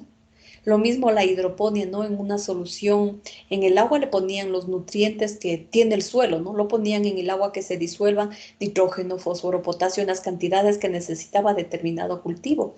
Y se iban generando estos productos, ¿no? En una media hora tranquilamente podíamos visitar todo eso y tener experiencias bonitas que pueden replicarse en nuestros hogares, ¿no? Tener algo de hidroponía no es nada difícil. Con los videos que existen en YouTube lo podríamos hacer perfectamente, lo mismo aeroponía y otras formas de investigación, de cultivo que había ya en nuestra institución, ¿no? Eran proyectos de recursos naturales los que habíamos visitado alguna vez. Entonces, algún rato me imagino que ustedes cuando ya traten más específicamente estos temas podrán visitarnos o si no, ustedes mismos dirigirse a esos lugares. No hay impedimento alguno para que ustedes lleguen, ¿no? Entonces, son experiencias muy bonitas que se van dando, ¿no? Entonces, recordemos que el suelo es el lugar donde nosotros vivimos. Si los suelos están sanos, aseguramos la seguridad alimentaria, ¿no? Es decir, ingerir productos que no nos hagan daños.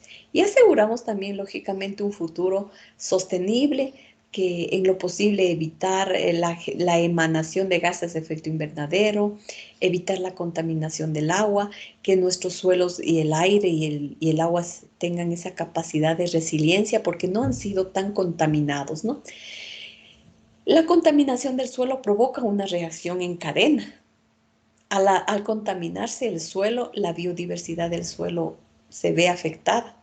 Y cuando la biodiversidad se ve afectada, todo el ciclo se reduce y no hay la vida que se espera, ¿no? Los microorganismos en el suelo, que son los que le dan vida al suelo, mueren y el suelo se vuelve infértil y no nos sirve para nada. Recordemos que el suelo es como una esponja, como un filtro que evita la contaminación, ¿no? La contaminación de aguas superficiales y también de aguas subterráneas. Los contaminantes del suelo pueden ser variados. Por ejemplo, tenemos los metales pesados, los contaminantes orgánicos persistentes llamados COPS, por sus siglas, ¿no? Compuestos orgánicos persistentes, los contaminantes emergentes, como son los productos farmacéuticos, los destinados al cuidado, al cuidado personal, los productos de limpieza que usan bastante cloro, ¿no? Ahora hay productos alternativos para la limpieza. El vinagre, el bicarbonato, que afectan mucho menos al ambiente, ¿no? Entonces, cuidemos no utilizar productos tan contaminantes. La contaminación del aire es devastadora para el medio ambiente porque mata toda forma de vida que pueda haber en el suelo. Se nota claramente un suelo orgánico, está lleno de hojitas y si uno retira están hongos, se ve visiblemente, ¿no? Se ve hongos, se ven pequeños artrópodos o animalitos que están ahí por el suelo, ¿no? Descomponiendo la materia orgánica que cae de los árboles, etcétera, ¿no? Se ve que hay vida, entonces ese es un suelo sano. Pero también vemos que hay suelos que ni siquiera con un asadón podemos romperlos, ¿no? Esos son los suelos infértiles, suelos llenos de minerales en exceso, suelos salinos, que en donde no puede haber la germinación de semillas, no puede haber cultivos, ¿no? La contaminación del suelo tiene un costo elevado porque remediar esto resulta bastante caro. Entonces es preferible invertir en la prevención de la contaminación que en la remediación o bioremediación ambiental. La contaminación del suelo afecta en todos los ámbitos, los alimentos que comemos, el agua que bebemos, el aire que respiramos, nuestra salud, la salud de todos los animales que existen en el planeta requieren que el suelo sea sano. El contenido de nutrientes de la planta, todos los nutrientes la planta los saca directamente del suelo.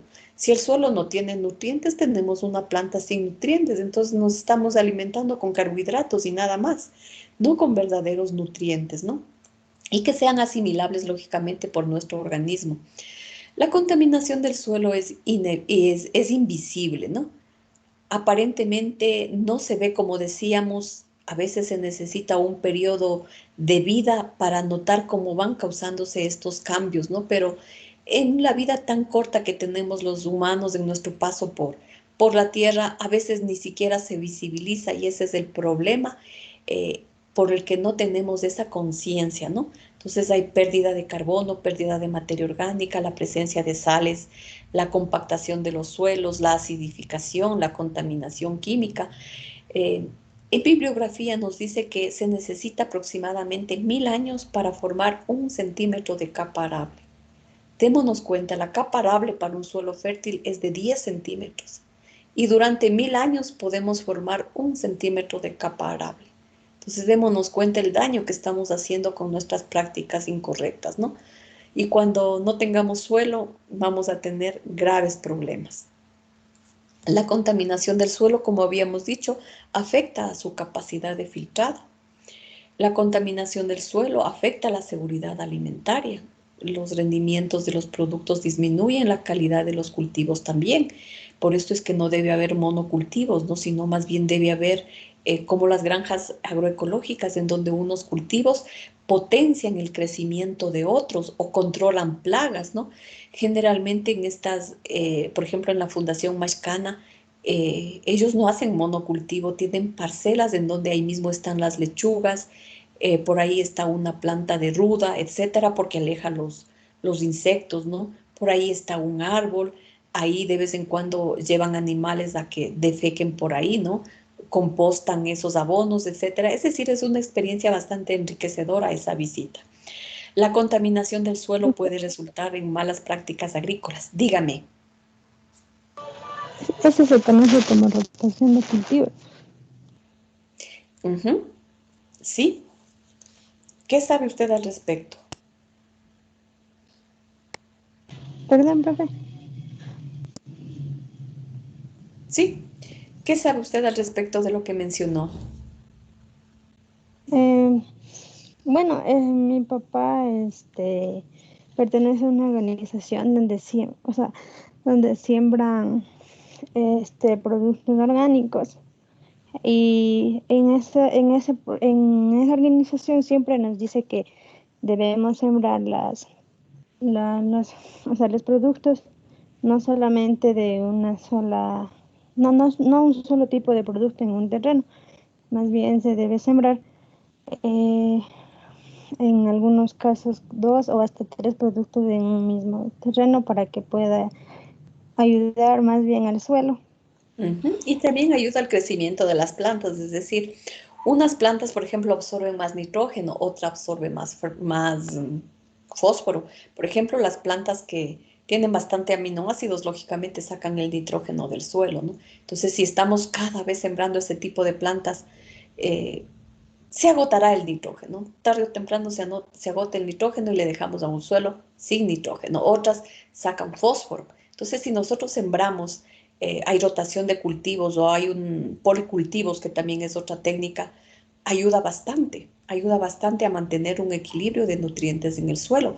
Muy bien, existen muchísimas organizaciones y usted como estudiante de la carrera de ambiental puede colaborar muchísimo en ese tipo de organizaciones, ayudándoles a hacer sus propias planificaciones, ya con un poco más de conocimiento, sus propios abonos, el riego de agua, que no haya desperdicio, etcétera, ¿no? Entonces, muy bien, todo eso se puede ayudar, ¿sí?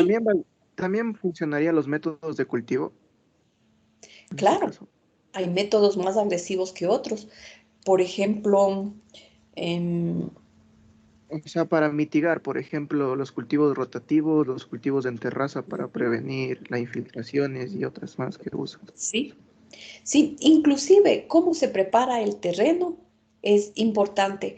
Antes se labraba o la labranza se hacía con bueyes, ¿no? En la yunta. Entonces de eso movía solo la capa bien superficial de la tierra. En cambio ahora se hace con tractores, aunque se está volviendo ya a hacer con tractores que no penetran mucho, ¿no? El tractor mueve una capa mucho más profunda, ¿no? Y compacta el terreno, porque con el peso que tiene el tractor va compactando de cierta manera. Entonces, al arar una capa más profunda, está quitando la capa superficial rica en materia orgánica, que apenas es de 10 centímetros, como habíamos visto. Entonces, a la larga provoca erosión de suelo. Hoy se están utilizando motocultores, ¿no? Que asemejan al arado con los bueyes, ¿no? Que antes había. Entonces, se está volviendo nuevamente a esas prácticas, porque ya estamos viendo los serios problemas que tenemos en el suelo. Miren, aquí tenemos una diapositiva en donde nos indica cuánto se demora en degradar un residuo en los suelos. El papel, 3 meses. Lógicamente, si este papel tuviera demasiados colorantes o pinturas, o sería el papel brilloso, se demora mucho más, ¿no? Entonces, estamos hablando de un papel normal, 3 meses. La cáscara o la piel de frutas con sus tronquitos, unos 6 meses. Y eso que es totalmente orgánico, ¿no? El periódico, por la cantidad de tintas, 1 año. Los cigarrillos, la parte del filtro, ¿no? 2 años. El chicle, 5 años. Las latas, de 10 a 100 años. Las bolsas de plástico, dependiendo del tipo de polímero, de 100 a 1000 años. Las tarjetas telefónicas, que afortunadamente ya no se emplean porque ahora son recargas, ¿no? 1000 años, pero cuando ustedes eran pequeños seguramente compraban las tarjetas, ¿no? 1000 años. El vidrio, 4000 años. Entonces, démonos cuenta, todo esto se recibe en el suelo. Y el suelo llega a un punto en que ya no puede más, no puede degradar todo esto al mismo tiempo. Entonces, nosotros tenemos que ayudar en esto. Tenemos una planta de bioremediación de suelos contaminados. Como les digo, esto es lo último que tenemos que hacer. Llegar a las soluciones de fin de tubería es demasiado costoso. Hagamos lo que ustedes han dicho, monocultivos, rotación de cultivos.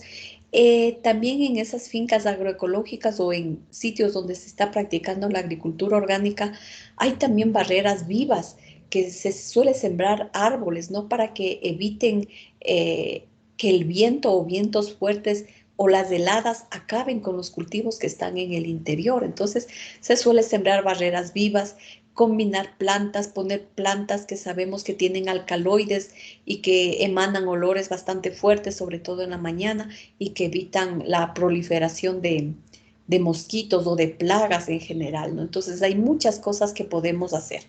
Como yo les decía, es bonito hablar, es decir, es bonito decir, podemos hacer esto, podemos hacer este otro, pero es nuestra responsabilidad aportar a soluciones. Por ejemplo, mis estudios fueron dirigidos a la elaboración de abonos orgánicos. Entonces, yo sí me siento contenta de que lo que les doy en clases son experiencias que yo las he hecho, sobre todo en esto de suelos, ¿no? Preparación de abonos. Participo siempre en proyectos de investigación, pero dirigidos a dar solución a problemas locales. Por ejemplo, ahora pronto se sabrá, ¿no? Porque lamentablemente cuando se asocia con otras instituciones públicas, los procesos se ralentizan. Ya llevamos años nosotros en el sueño de tener una planta de compostaje para la ciudad de Riobamba y cada vez estamos avanzando un poquito más. Entonces, algún rato ustedes oirán, aunque ya se promocionó algo en el municipio hace unos meses atrás, oirán que se está haciendo una planta de compostaje que Riobamba ya está teniendo. Es una planta que recién se está construyendo en una primera parte, ¿no? Ya hay la licitación que se demoró mucho más de un año y con la pandemia se retrasó aún más. Todo el compost que nosotros estamos haciendo con estudiantes, bueno, en este caso de la carrera de Ingeniería Ambiental, porque ustedes todavía no llegan a egresar, digamos así, o a hacer proyectos de investigación, estamos generando compost. El compost están llevando entre muchas organizaciones, una organización que se llama Sumac Tarpui. Con ese compost están haciendo bokashi, o están poniendo directamente en los suelos y están sembrando quinoa orgánica que se está exportando a Alemania, a Italia, etcétera. Entonces, fijémonos cómo esas acciones de no solo decir en palabras lo que debemos hacer, sino ponernos y aterrizar a la realidad, van dando soluciones dirigidas sobre todo al campo, en donde la gente de encuestas que se han hecho vive con $1 al día, familias enteras con $1 al día, o que sus ingresos son aproximadamente de $300 a $500 por cosecha. En el caso de la quinoa se hizo la investigación, es un cultivo que se demora aproximadamente 8 meses hasta que ya finalmente termine en la fábrica, que ellos mismos la tienen, ¿no? Se llama Coprovich, esta empresa. Es una comunidad que se llama Taita Chimborazo, de ahí el nombre de Coprovich, ¿no? Es una corporación, digamos, que recibe fondos internacionales del Comité Europeo para el Fomento, para la Formación y la Agricultura, que es CEFA. Entonces, ellos nos están colaborando en los proyectos de investigación, el municipio, el mercado mayorista, que es de donde provienen estos residuos vegetales. Entonces, una familia de campesinos recibe de $300 a $500 de la venta de la quinoa orgánica, pero esto se demora 8 meses, significa que ni siquiera se llega a los $100 mensuales, por lo que su calidad de vida es bastante baja, ¿no? No tienen agua, tienen luz, tienen agua entubada. Sin embargo, están colaborando mucho más que nosotros, que somos personas preparadas para mejorar el ambiente. Entonces, tantas cosas que se pueden hacer, chicos, y esto tengan siempre presente. No es necesario que ustedes lleguen a graduarse, lleguen a estar en semestres altos. Si tienen oportunidad, los que son del campo o los que tienen la oportunidad de colaborar con pequeñas organizaciones, ayuden, colaboren. Y de esta manera también se va aprendiendo, ¿no? Porque en la teoría todo es bonito, todo se puede comprender, pero ya cuando se comienza a hacer un proyecto, cuando se va al campo, uno se topa con una serie de problemas y ahí es donde tiene que poner todo lo que ha aprendido, hacer pruebas, equivocarse, repeticiones, etcétera, pero finalmente se llega a obtener cosas que le llegan, ¿no? Que se ve que se está haciendo bien. Entonces, yo sí les invito a que puedan ustedes participar e insertarse lo más pronto que puedan en estos proyectos, en clubes ecológicos. Seguramente ustedes sabrán mucho más que otras personas, ¿no? Pero no hacerlo en el sentido de que yo sé más y yo voy aquí a aportar más que otros, no, en el sentido de tener esa apertura para compartir lo que se sabe y la capacidad de receptar lo que otros saben. Ahí es cuando se gana, de lado y lado, ¿no? No con esa prepotencia de decir, no, yo soy el estudiante universitario, yo voy a ser el profesional que sé esto y bueno, las cosas tienen que hacerse así. No, siempre chicos con ese afán de aprender. Miren, yo cómo aprendo de ustedes, a mí me llena esto y por eso es que ser profesor es tan bonito, ¿no? Porque uno se va enriqueciendo día a día con los conocimientos, con las experiencias de los estudiantes. Y esto es una de las cosas más bonitas que puede haber dentro de la profesión que tengo, ¿no? Vamos a ver rapidito, este es el video más cortito, una planta de bioremediación de suelos contaminados. Como les digo, esto es lo último que tenemos que hacer. Lo primero es todo lo que ustedes han dicho. Tratar en lo posible de que no haya mayor tipo de contaminación. Mientras se carga, me voy a dirigir rapidito al aula virtual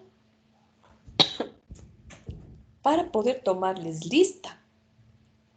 Como les digo, A mí me gusta mucho la participación de ustedes porque enriquece mucho las clases, ¿no? No es lo mismo que el profesor esté habla y habla y habla y ustedes por poco a esta hora al menos medio dormidos o sin desayuno, cosas así, ¿no? Entonces es bonito compartir todas estas experiencias con ustedes. Veamos cómo va nuestro video. A ver, aquí estamos. Uf, un error, volver a empezar. Esperemos que se cargue. Estos procesos son costosos, demorados, etcétera.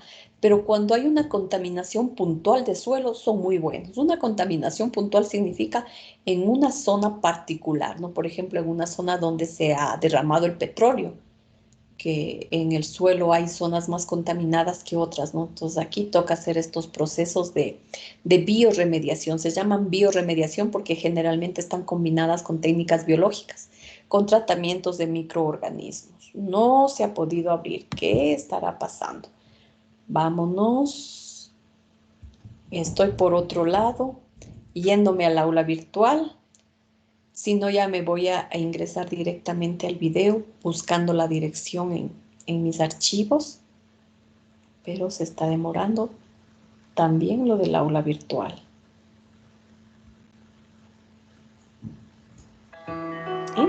¿Ya?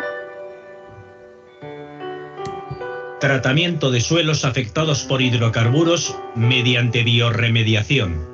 Planta experimental. En algunos emplazamientos donde había instalaciones industriales que posteriormente fueron desmanteladas, persisten restos de estas actividades en el subsuelo. En la actualidad, mediante la utilización de diversas técnicas, es posible recuperar estos espacios para el disfrute de las personas. Anteriormente, no existía legislación específica sobre esta materia y no se había desarrollado aún la conciencia ambiental en la sociedad. Sin embargo, ahora existe una precisa normativa al respecto, que además da prioridad a la remediación de los terrenos afectados en la propia parcela, evitando la gestión de los suelos en vertederos y su transporte, lo que aporta mayores beneficios ambientales. Este documental tiene como objetivo mostrar el desarrollo del proyecto de I+D+,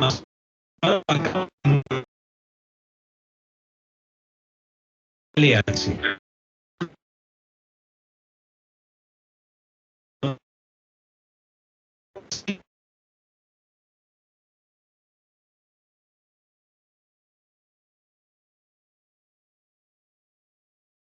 Para su aplicación de grandes dimensiones.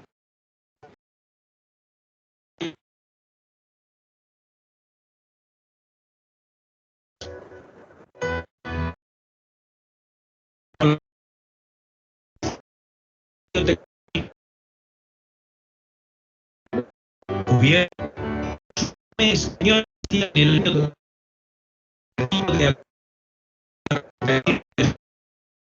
de tratamientos biológicos. Desarrolla su laboratorio de organismos situado en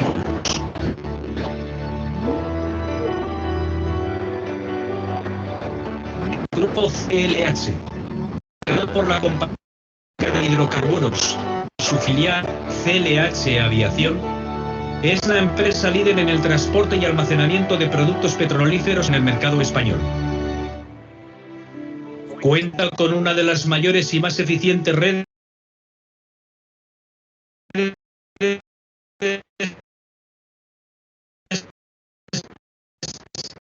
integradas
Técnicas de biorremediación sobre dos tipos de suelos afectados por hidrocarburos. Consiste en regenerar terrenos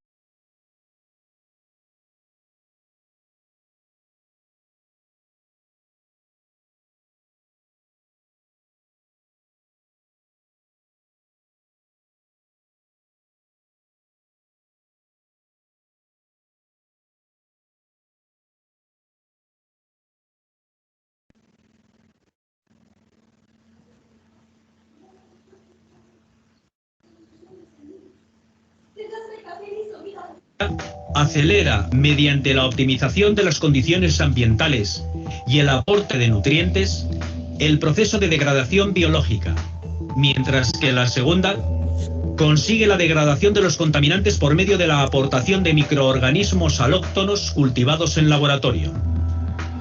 Una combinación de ambas mejora los resultados. Cuvier ha llevado a cabo varios ensayos de degradación biológica a pequeña escala dentro del proyecto de investigación. Cuenta con una colección de casi 400 cepas de bacterias congeladas potencialmente degradadoras de hidrocarburos, que han sido aisladas de emplazamientos contaminados, generalmente de carácter histórico. Una vez evaluada la capacidad de las cepas para metabolizar contaminantes orgánicos, se crean con ellas una serie de consorcios. Estos cultivos microbianos se reproducen mensualmente y se alimentan con el contaminante que se quiere degradar. Periódicamente se examina, mediante técnicas microscópicas, la evolución de la densidad poblacional. Estos consorcios se utilizan como base para la creación de cultivos a gran escala de 600 o 1000 litros, que son utilizados después para técnicas de bioaumentación de grandes emplazamientos contaminados, permitiendo añadir a cada emplazamiento un cultivo específico según el contaminante vertido. Para la realización del ensayo a escala piloto sobre los dos suelos afectados, se ha construido una planta experimental, situada en el interior de la instalación de almacenamiento que CLH tiene en Tarragona.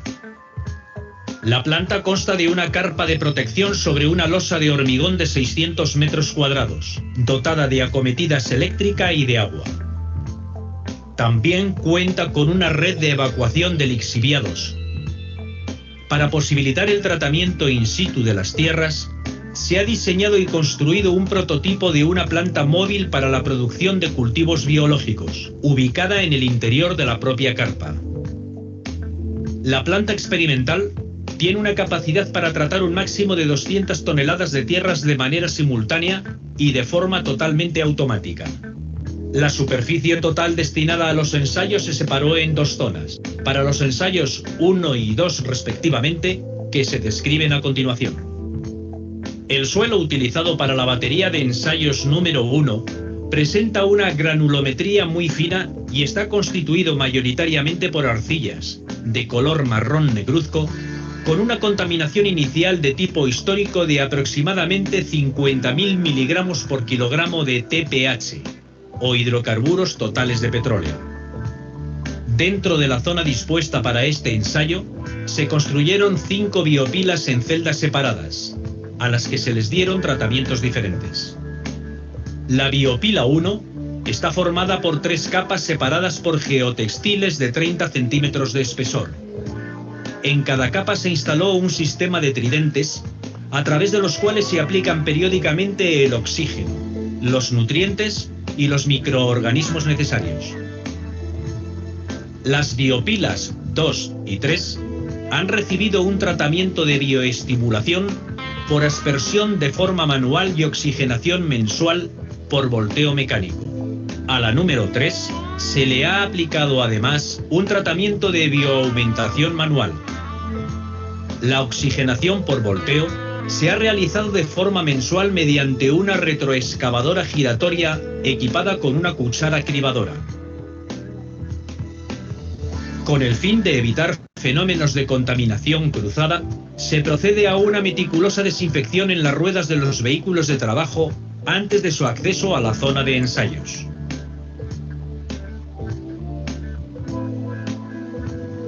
En la biopila 4 se ha simulado un tratamiento in situ sin excavación. Para ello, en primer lugar, se compactó el material.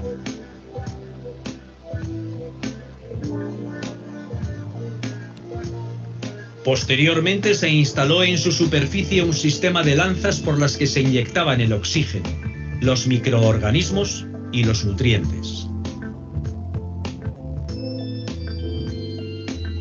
En la biopila 5, o biopila de control, el tratamiento consistió en el volteo mensual y control de humedad mediante riegos periódicos.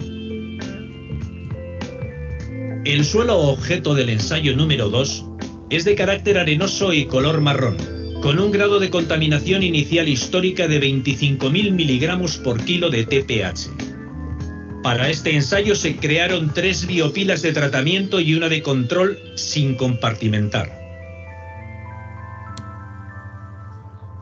En las biopilas 1, 2 y 3 se aplicó mensualmente la oxigenación mediante volteo mecánico y un tratamiento de bioestimulación mediante aplicación manual por aspersión con una solución de sales inorgánicas.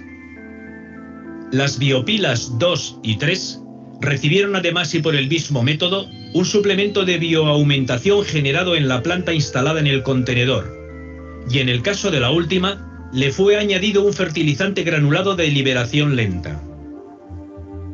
Actualmente, la producción o aumento de la concentración de las bacterias capaces de alimentarse de hidrocarburos suele realizarse en lugares lejanos a los de su aplicación.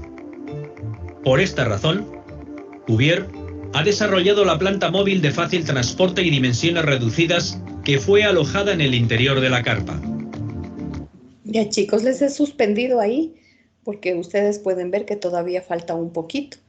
Ya viendo el video pueden tener una idea de cuán caros serán estos procesos, ¿no?